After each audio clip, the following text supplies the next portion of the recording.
আমি হতভাগা ফজলুর রহমান বলেছিলাম জামাত জোট যদি মেজরিটি পায় তাহলে আমি বিষ খাবো।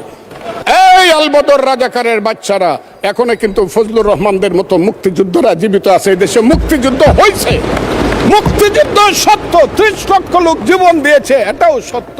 যে যুদ্ধে ইন্ডিয়া 3রা ডিসেম্বর 1971 সনে আমাদেরকে সহযোগিতা করার জন্য অংশগ্রহণ করেছিল এবং তার হাজার হাজার সৈন্য এই মাটিতে রক্ত দিয়ে গেছে, এবং যে ইন্ডিয়া আমাদের দেশের স্বাধীনতার জন্য বঙ্গোপসাগরে যে 7ম নৌবহর এসেছিল আমেরিকার, বিশ্বযুদ্ধের রিস্ক নিয়েছিল আমাদের জন্য, সোভিয়েত ইউনিয়ন বদস তিনটা ভেটো দিয়েছিল, তা না হলে আমাদের দেশ স্বাধীন হতো কিনা সন্দেহ ছিল। সেই মুক্তিযুদ্ধের সঙ্গে যখন 1 মাসের গণ আন্দোলনকে তুলনা করা হয় তখন মুক্তিযুদ্ধকে ছোট করা হয়। আমি মনে মনে ভাবি হয়তোবা আমি মরে গেলেই ভালো হতো। আমি আজকে আপনাদের কাছে প্রশ্ন রাখতে চাই, 5ই আগস্টের পরে কি হলো? আমাকে একটু 5ই আগস্টের পরে কি হলো আপনারা জানেন? এইখানে ইউনূস সরকার ছিল, আমি শিল্পকলার সামনে থাকি, একটা গান হইতে পারে নাই, একটা নাটক হইতে পারে নাই, একটা লালনের গীতি হইতে পারে নাই, একটা বাউল গান হইতে পারে নাই। সব কিছু কালো শক্তি ধ্বংস করে দিয়েছিল। তারা বলেছিল কোন মুক্তিযুদ্ধ হয় নাই, 47-এর যুদ্ধ হয়েছে, আর 24-এর যুদ্ধ হয়েছে, আর 71-এ গন্ডগোল হয়েছে।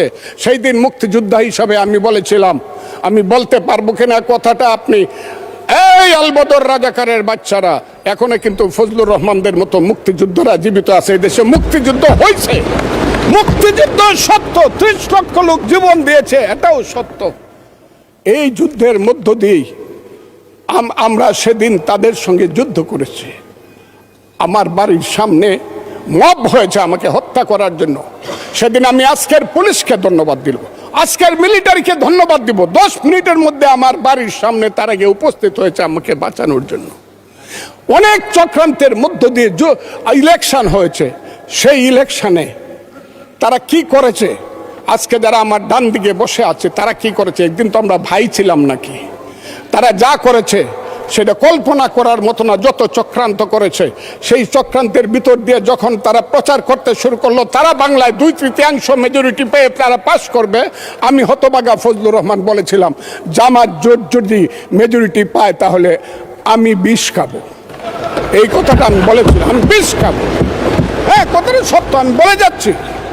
এবং তারা কোনোদিন যুদ্ধে জয়লাভ করতে পারে না, রাজনৈতিক যুদ্ধে, কারণ তাদের পূর্বপুরুষ বাংলাদেশ চায় নাই। বাংলাদেশ যদি থাকে, এই বাংলায় শুধু বেলিচা মিলিয়ার জুই ফুল ফুটে না, এদেশে রক্তগোলাপ রক্তজবাও ফুটে, এদেশের জঙ্গলে শুধু কোকিল ডাকে না, এদেশের জঙ্গলে রয়্যাল বেঙ্গল টাইগারও থাকে।